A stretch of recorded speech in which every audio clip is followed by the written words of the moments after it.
we understand that sea level rise is a thing, and we need to take that in consideration. Yeah. And so in order for me to be a true leader for Virginia Beach, you have to be visionary. You have to think ahead. And I don't want to be caught where I go, I didn't plan on that. No, we need to plan. There's a lot of rain. There's a lot of flooding that happens here. We've got to be forward thinking. And so that's one of the ways where I'm going to be forward thinking. We're going to have a plan in place. It's going to be systematic. It's going to be timely where people can count on it. Hey, everyone. Welcome to the Discover Virginia podcast. I'm Joseph Trahan, your host for the #1 video podcast in Virginia, where we explore the rich history, vibrant culture, and iconic businesses that make our Commonwealth truly special and worth talking about. So get ready as together we discover Virginia. In today's episode, we're sitting down with Calvin Cash Jackson Green, or you can just call him Mr. Cashman, who's running for District 7. Cash is a family man, father of 5, and an experienced businessman who brings a fresh perspective to City Council. His focus? Making Virginia Beach safer, more affordable, and a better place to live and raise a family. Cash, welcome to the podcast. Thank you. Thank you for having me. Absolutely. Before we dive in, here's a quick note. This is a nonpartisan conversation. We've established some ground rules. No bashing other candidates, and no, I'll do better than the other candidate. We're here to focus on ideas and solutions and a path forward that you can provide for your constituents and your voters. Does that sound good to you, Cash? That sounds great. Wonderful, wonderful. So let's get started by clarifying the role of a council member. I will admit, during COVID, I didn't even know what the governor of Virginia did until we got public health updates, right? So as a council member, what exactly do you do? What does that role entail? And where does that power start and stop? Right. Thank you. From a very layman's terminology, it is an employee of the city of Virginia Beach, who's a government employee, who acts as a voice for the people. And so when you say acts as a voice for the people, that individual will negotiate the best deals in terms of fees, taxes, infrastructure, budget when it comes to school, and then when it comes to grocery store fees, they will be able to negotiate what's best for your district. And then overall for Virginia Beach, if there are policies and procedures that need to be voted on or made better, they will be a form of a legislative process for the municipality or the city government. Right. So they're a voice for the people, but they can also be a wing that will be a legislative wing where you can put in policies and laws that will make the quality of our life better. Love it, Cash. And I appreciate you describing that because local government doesn't get enough love. And with it being an election season, a lot of people have opinions, regardless of what those opinions entail. It is important to always start with your local community first to impact your neighbors and to take care of those closest to you. That's right. Before we dive into your platform, let's have a little fun. Break the ice, shall we? Here's some rapid fire questions for you. One of those maybe political in nature, but we'll tackle that when we get there. First one. Let's do it. What's your favorite football team? It used to be San Diego Chargers. Okay, what changed? They're not in San Diego anymore. And then I stopped following football. And so then it became the Washington Redskins, but then they are now the Washington Commanders. Yeah. A lot of identity changes. Yeah. So, and hence my name. Yeah. What's your favorite beach to visit in Virginia Beach? It is the oceanfront. I mean, the boardwalk, right? It is just the scene. Everything is just idyllic. As a matter of fact, I'm a tourist. I'm originally from San Diego, California, born and raised. There's the San Diego Chargers connection. That's right. Sorry. No, that's okay. Left that out. But I met my wife in Oklahoma, and then she brought me here to tour, right, to see Yeah. her family. And I put my feet in the sand, took my shoes off, put my feet in the sand. I said, "Oh my gosh, I'm at home." Yeah. Anyway, so I yes, love it. the Yeah. oceanfront. West Coast, we're coming for you. Absolutely. Right. Favorite city to visit in Hampton Roads when you're not in Virginia Beach? I like Chesapeake, favorite city. Interesting. Why Yeah. Chesapeake? Because the roads are like super large. I'm like, why are the roads so large? They do have a very robust infrastructure. Whereas you Yeah. go to Shore Drive and you're like, what are we Yeah. doing? Yeah. I mean, that was the first thing that made me say, okay, this is Chesapeake. Yeah. Very cool. Okay. Which local historical figure do you aspire to be like? Local historical figure. And we can keep it in Virginia. It doesn't Yeah. have to be Virginia Beach Yeah. necessarily. That one, God, that's just good. Local historic figure. So General Colin Powell's, and I don't know if he's historic, but It's historic to you. Yeah. Let's hear it. Yeah. William and Mary, General Colin Powell's son, he attended William and Mary. So Colin Powell's son. I mean, I don't know if that's No, I love it. historic. What makes it historic for you? Because General Colin Powell was and still is, even though he's passed away, was my role model. Yeah. And as a African American male, my father, veteran of the Vietnam War Army, when he came back from Vietnam, or that place where he came back from, he was never the same. Yeah. And so when I saw General Colin Powell on television on this square tube, it was in color. I want you to know that. Yeah. Okay. Okay. All right. Yeah, we had another person on. They said black and white round TV. So yeah, I was like, what is that? Yeah, sorry, Gen Z here. Yeah. So, and he had on medals, and he just gave the image of what my father would have been. Yeah. And so I latched on to General Colin Powell. And so to know that his son attended William and Mary and graduated and then worked on faculty there is near and dear to my heart. It is as if my role model is very near to me. Lovely, lovely. Last one for you, and this was a bit of a tongue-in-cheek humor here. It's from our Facebook community members. Are we ever going to see the Laskin Road Project get finished within our lifetime? Yes, we will. If you get me on council.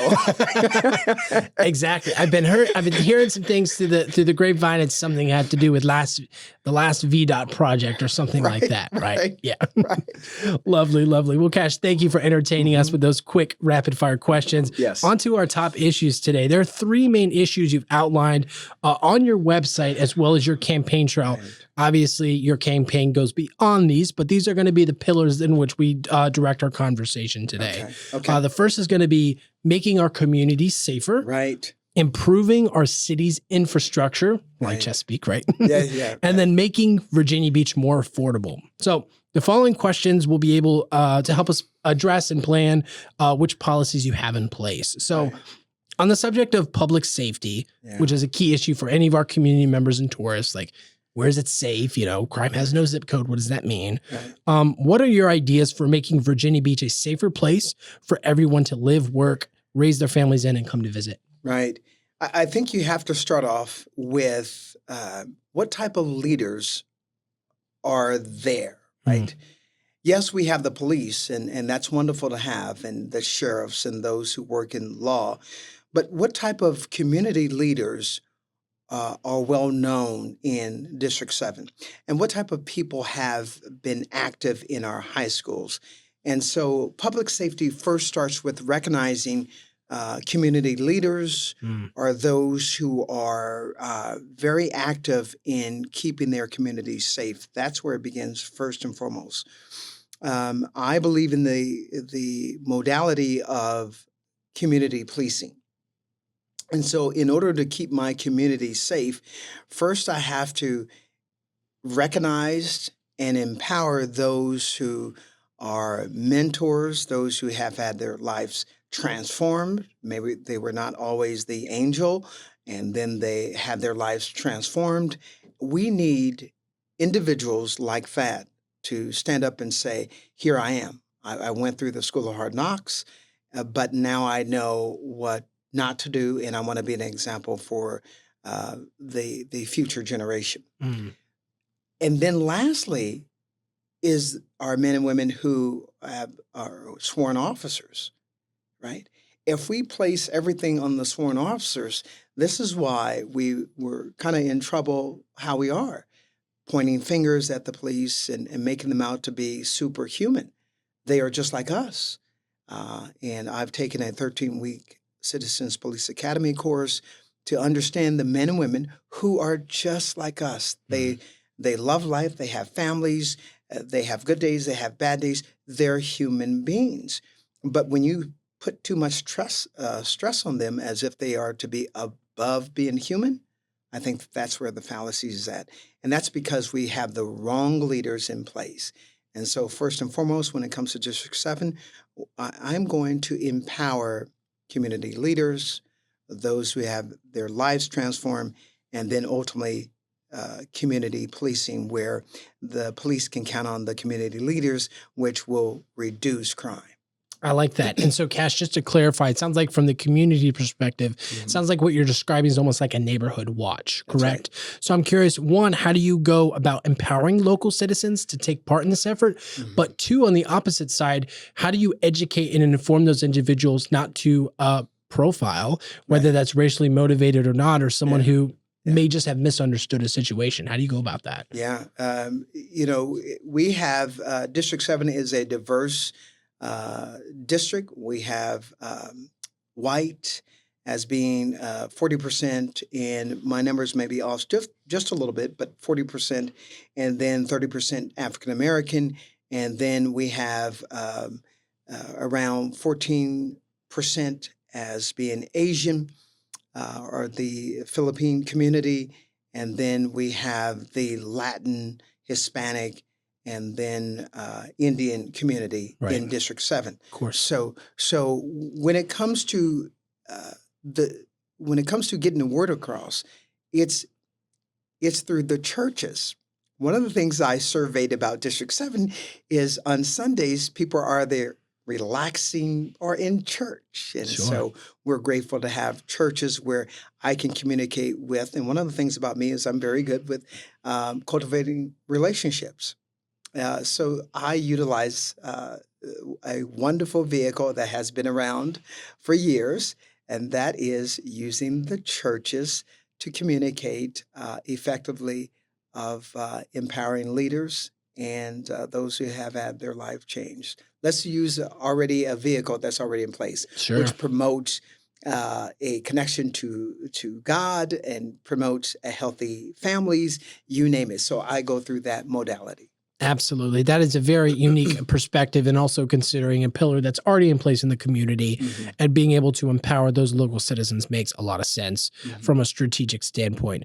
I want to turn our conversation next to improving our city's infrastructure because as I'm sure a lot of people are aware, we have a very transient community, lots of military population. We love our military members, servicemen and women. I'm curious for you and your perspective, what are the biggest infrastructure challenges Virginia Beach is facing right now?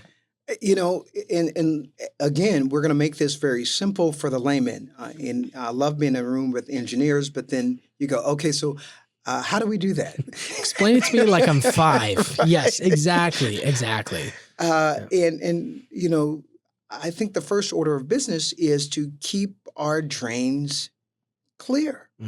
We need to be on a monthly schedule where you can actually see someone in your neighborhood clearing debris away from our waterways or our drains. Right.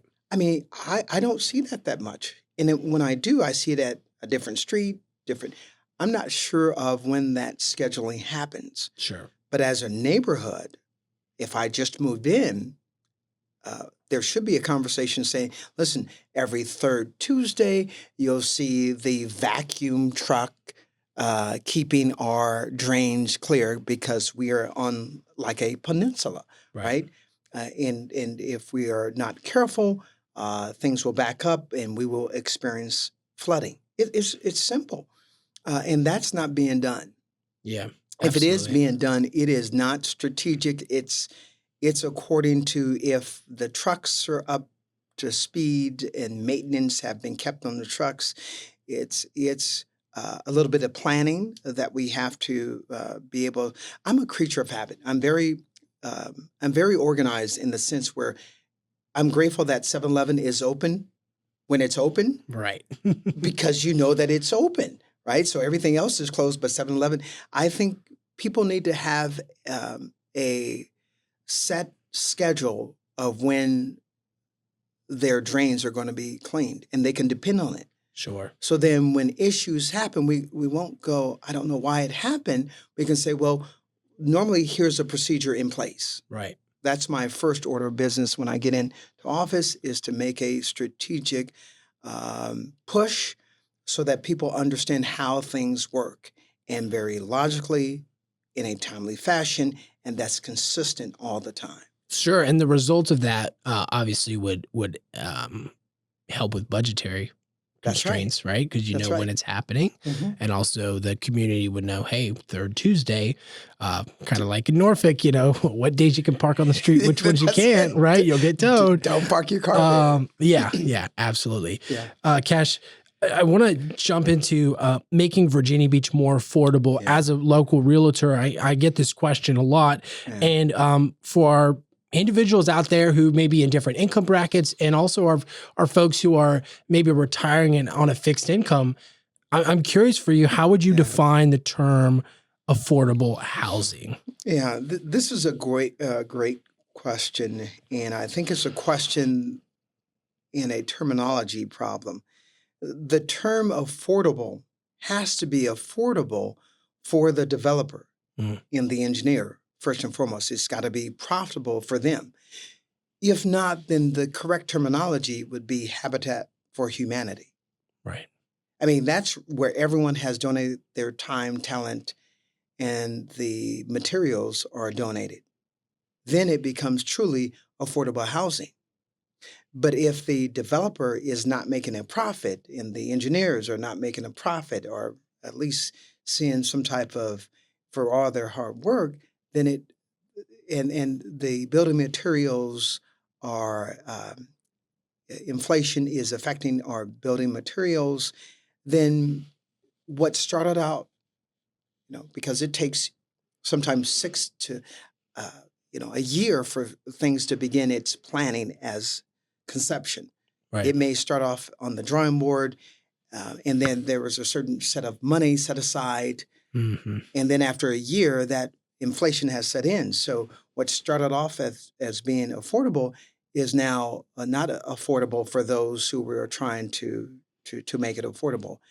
And so now $2,200 becomes, just using that number, that becomes the affordable housing for a two-bedroom apartment, which may have started out as a $1,600 two-bedroom apartment, which is affordable. Right. I'd love to identify and highlight this distinction here you're providing, which is very helpful for me. I haven't really framed it in this thought process before, but essentially affordable means it makes sense for the builders, because obviously that's what makes the world go round, where you make profit on your hard work, right? Right. It almost seems like we could swap out the word with obtainable. Yes. Obtainable for the Yes. second part. So Yeah. when a couple is struggling because maybe they recently had a child and only one is working because the other is caretaking at home, Right. and they're like, hey, where can I get a $1,500 apartment? Right. A lot of times I'm like, as a realtor in my field, Right. you're going to have to look for a private room. Mhm. It's not going to be the general listing you find, where it's typically around 1,800 average as of 2024, which it generally goes up every year. That's Right. right. So I'm curious for you, Cash, when it comes to the utilization of different spaces, does it make more sense to continue to rely on developers to build more houses and more obtainable housing, assuming that it is profitable for them? Or does it make more sense to revitalize the current spaces that we have that may not be as readily used as we currently have them in place for?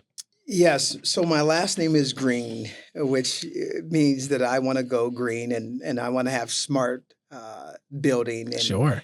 And so if we can reuse something and revitalize something, and we can be eco-friendly to our environment, because I care about the environment, then I think we need to go green first.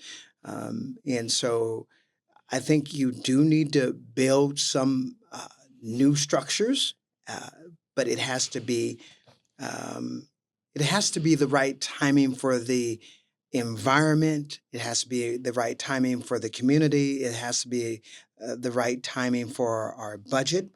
It has to be, there's a myriad of right things have to be in place in order for us to do new building. As you mentioned, your District 7, there are 6 other districts and their own policies and procedures and things that they're trying to get accomplished as well.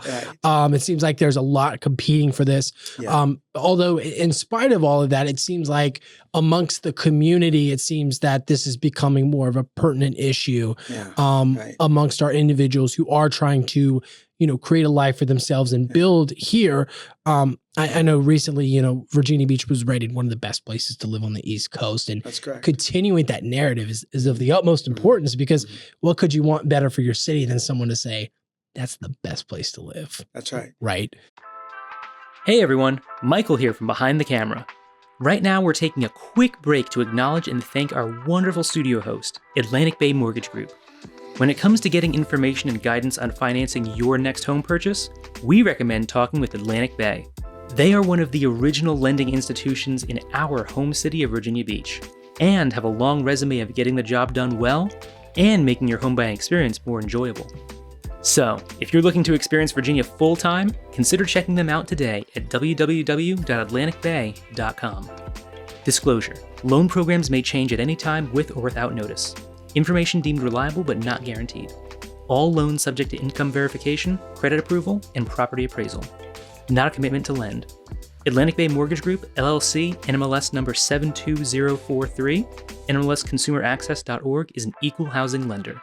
And now, back to today's show. So, looking at green housing, I want to touch on that for a second, because I talked to a lot of builders and developers out in the Suffolk area. We actually featured them on the show in our first season, and it was interesting to me having defining that term of green housing as well, because on the one hand, I'll paint a scenario for you. Let's say you're building a new construction home, right? Let's maybe make it obtainable, so within that $400,000 to $600,000 range, which, yes, that is average in Virginia Beach. When it comes to that, does it make more sense for a green initiative for it not only to follow the current practices and procedures, but also to say, add water tanks to reuse that to water the yard instead of just relying on sprinkler system? Does it make more sense to add solar panels, or does that compete with our friends over at Dominion who rely on that money in order to continue and build the infrastructure of Virginia? I know we're looking a little bit for macroeconomics on this question, but I'm really curious your thought process as you are stating the green initiative.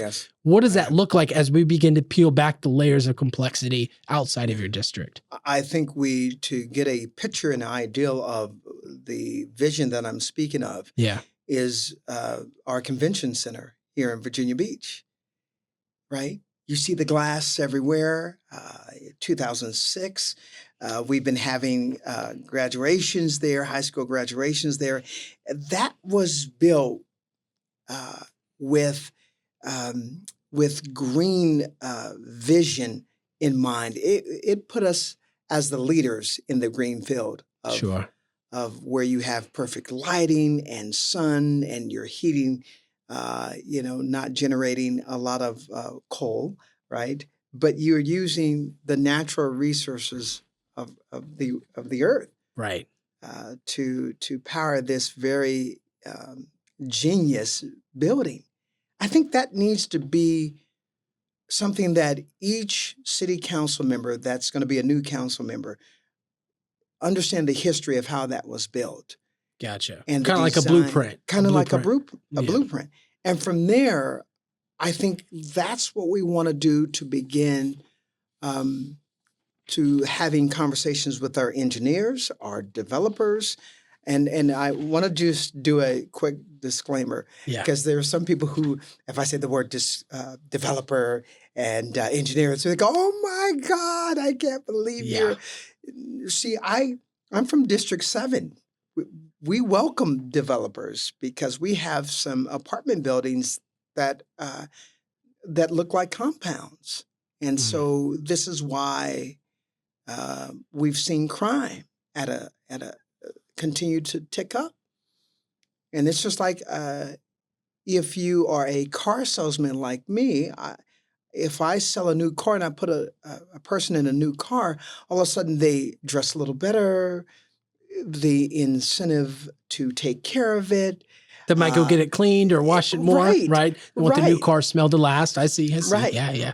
And so for us, the word developers mean, listen, it will be a bite in crime. It will help be a added solution to causing people to think different about not only their surroundings and where they live at, but their lives. Mm. And so I've got a plan in place for developers that is maybe different than what District 8 has. And for us, we see it as where we can bring in some new developments, new housing, new apartments, new townhomes, and then we create a thriving working environment where people are bettering their lives, and most importantly, I'm improving the quality of their lives. Mm. Cash Green, thank you, sir. Yeah. Let's say if and when you win the election, Okay. what does your first? We will let our voters decide that. Oh, you're right. Absolutely. Right. I forgot about that. Yes. Absolutely. Right.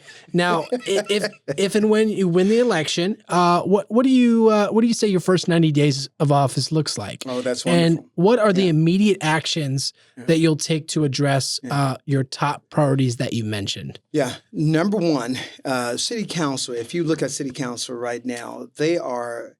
And I'm speaking in a way that is positive and just doing my, if I were a football, I used to be a football buff, but I used to watch the films that I would study, they're going left, right. Oh, you were hardcore into that. I used to. Absolutely. And so I've studied City Council and I think I'm missing the unity, right? I'm not sure where we're going because everyone's running for office. I'm not sure the direction of our single vision. Yeah. And I understand the world of competition. I've been in the world of competition for 9 years. I sit next to, as being in the auto industry, I sit next to someone who's competing against me. But we shake hands. We understand the vision is to ensure that our customers have a good experience, right? Have a good buying experience. I'm not sure of the vision, of the collective vision. I don't know if I can use that word collective, but that's okay. As we alluded to before, there's multiple layers of the city that, like you said, the districts is a relatively newer thing, which is why we wanted to talk about that on the show today. Yeah. Of the items you mentioned, making our community safer, improving our city's infrastructure, and making Virginia Beach more affordable, which one of those do you feel is most obtainable in the near future, and which ones do you feel is least obtainable given the current state of the city council? Right, and to come back to that point that you were mentioning in my first 90 days, I would get us to be on a single purpose, understanding we need to serve our districts. But if someone were to turn and ask, my mission is to improve the quality of the lives of individuals here in Virginia Beach. And all of us would say the same thing. That needs to be our driving point. Yeah. Now, we may have different goals and ambitions for our district, but the most important thing is all of us can echo the same thing. It is to improve the quality. So in the first 90 days, I am going to be championing bringing us together. That in order for us to be singing from the same sheet of music, then we can run an effective city council. And then we could get more done for the people, even though we may have differing ideals. We have a single focus when it comes to the objective for Virginia Beach. Okay, so Absolutely. Thank you for elaborating on that. So Yep. just a friendly reiteration. So when it comes to the priorities you've mentioned, which ones do you feel are least obtainable and which ones do you feel are most obtainable given the current state of the city council as it sits today? Yes. I think when it comes to affordable housing, as much as that sounds good, that's least attainable within 4 years. And you say, well, why? Because there's so much red tape when it comes to building. And I was thinking, I had a conversation with a gentleman yesterday, and I said, what if we take in Level Green, that's a part of my district, what if we take those apartments and remodel, like if there's an open apartment. Right. We take that family out and we put them in that open apartment, and then we remodel their apartment. Sure. New countertop, new carpet, new fixtures. We make it like it's 2024, right? In terms of code and building structures. But they said that would be more expensive if we did it that way. Right. I said, so I mean, how can we really do this? They said, well, look at New York. They actually have to build a whole new structure. Then once it's ready, then they take everyone out of that old structure and put them in the new structure. But they'll have to tear down, remodeling the houses. And so it takes too much work. And that's why people have been in apartment complexes that have been built in the, early 80s. Sure. They're a bit dated, right? Right. But if you remodel, then it comes the challenge of, okay, well, are we borrowing on gentrification? Yes. Does the cost goes up, so now it's more more expensive. Now I can't afford my rent. Right. Yeah. And so that is one that I would love to have an answer for in my first year, where you can start to see that we are making people's homes beautiful, and they are remodeling, and sure, but there's so much zoning and planning that makes it difficult for those things to be done within a year, just an approval process. Sure, and money is tied up, and so I think that one is the one that I would say is the most difficult to accomplish. Gotcha. When it comes to add to that, if I may, Cash, it sounds like what you alluded to earlier of having a collective vision might help facilitate that conversation into the next field. Yes. Will you help me with my campaign? Will you be? No, it's good. It's there. I mean, you're talking about a city of over 500,000 people, right? Yes. With different age groups, different, religious affiliations, different worldviews, right? So it requires to have it's a requirement to have conversations like these where we can really extend and expand the dialogue. We don't have to fact check each other on every word or sentence, but we do need to hold each other accountable to continue on with that vision, because that's what I think we've gotten from our communities with, politics being one of the least trusted sources out there year to date.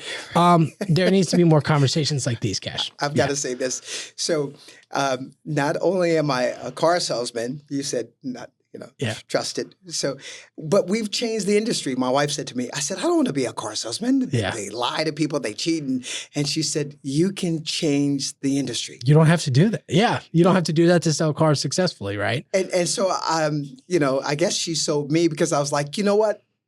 I think you're right. I think you're selling me on this, but you know what? I'll go for it. Yeah. and right. So my wife is ultimately the ultimate salesperson. Yeah. So, I love it. I love it. But it's true. And then I go, as I'm selling to my customers, they trust me with their budgets, their personal information. Right? Yeah. And then it's a big decision. Right. It is their second largest purchase.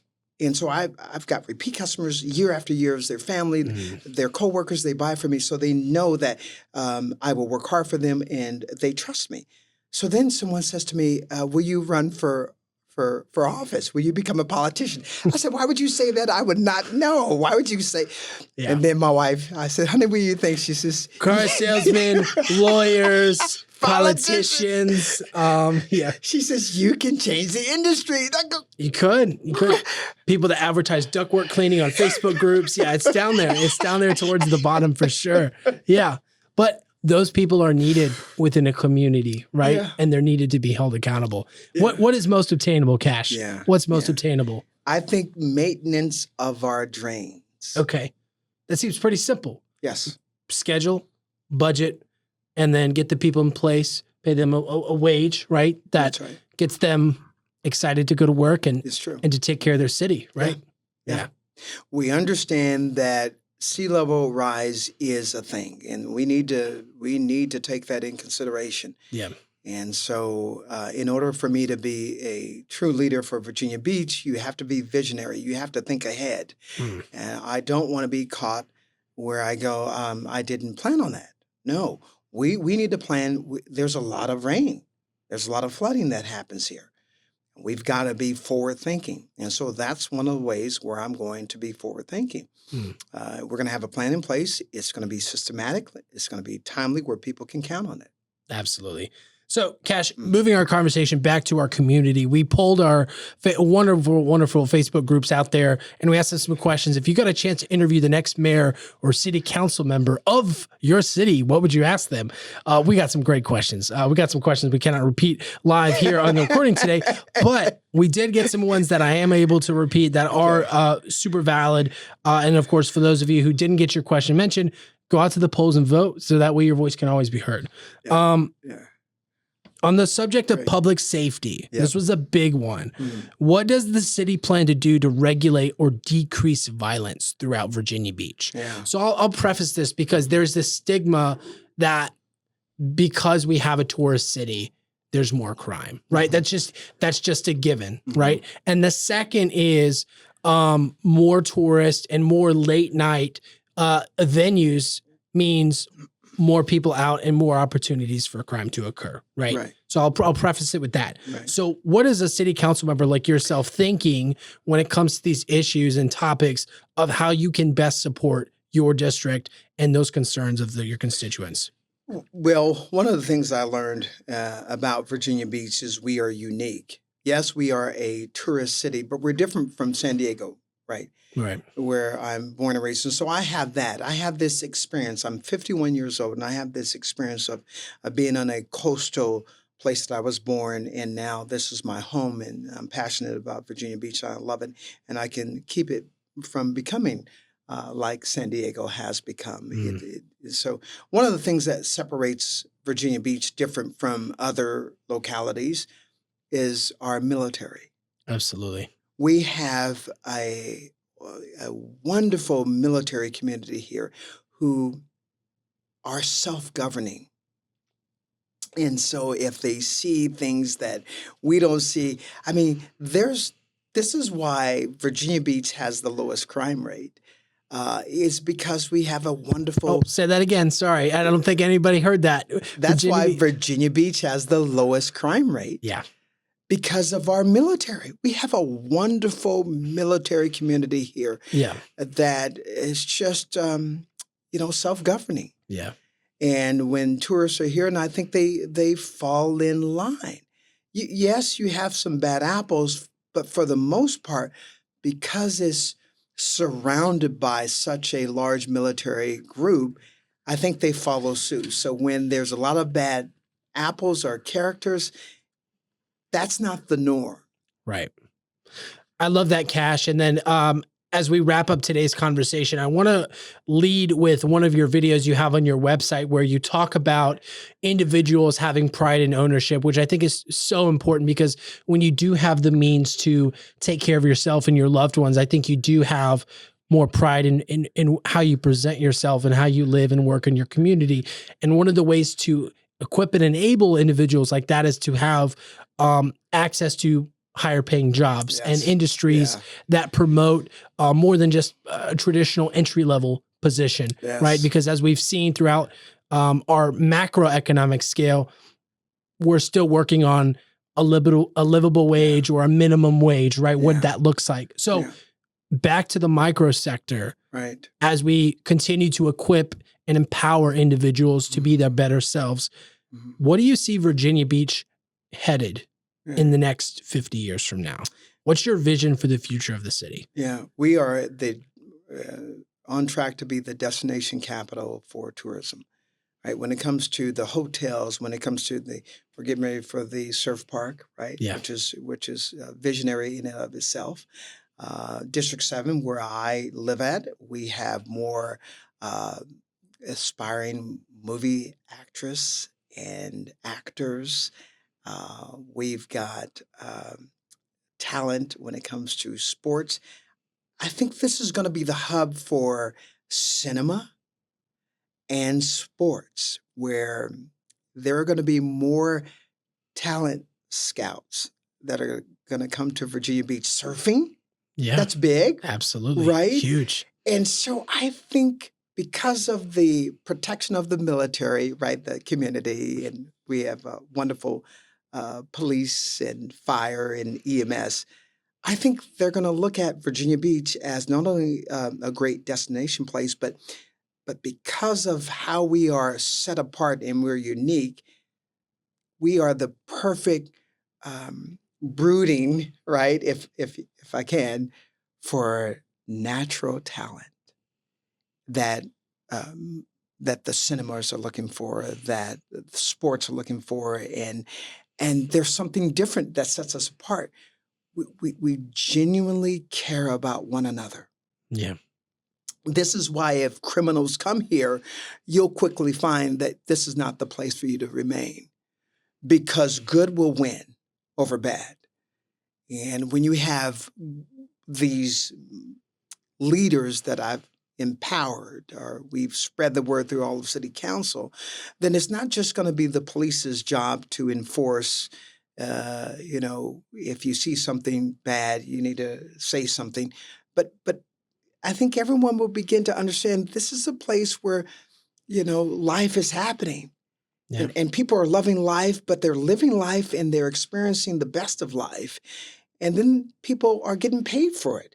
So I think that we're going to create this image where if you come to Virginia Beach, you can get some of the best paying jobs, but because the atmosphere is right. And in order for you to get the best paying jobs, then you've got to fall in line. Sure. And so I think we are going to be very talented. I think movie scouts, professional teams, NFL, baseball. And we have the hockey team as well. We got, yes. Yeah. Yes. Absolutely. And so the future is very bright for Virginia Beach when it comes to talent in a place where you can truly grow to tap into your natural resources of being the best that you can be. Cash, thank you so much. And it's been a great conversation. Before we go, where can our listeners go to learn more about you and your campaign for the upcoming 2024 election? Yes. You can visit all social media platforms, Facebook, LinkedIn, Nextdoor, which is a digital community. I love it. But you can go to my website at Cash, F-O-R, Virginia Beach, Cash for Virginia Beach.com. And see some of my videos. That was done by a college student who dedicated and donated his time in order to promote my campaign. So cashforvirginiabeach.com. And I'm on every social media platform. Just type in the word Cash Green. And go check out those Reddit threads, guys. Thank you so much for joining us today, Cash. And of course, thank you to our dedicated listeners for checking us out on another episode of Discover Virginia podcast. If you like what Virginia Beach has going on, be sure to check out the link in the description below. We have a free Virginia Beach relocation guide that'll give you access to everything that's going on in Virginia Beach when it comes to housing, as well as the cost of living here in the area. And we'd love to have you come be a part of this community. Alrighty, folks, go out and vote if you're local, and we'll see you all in another episode very soon.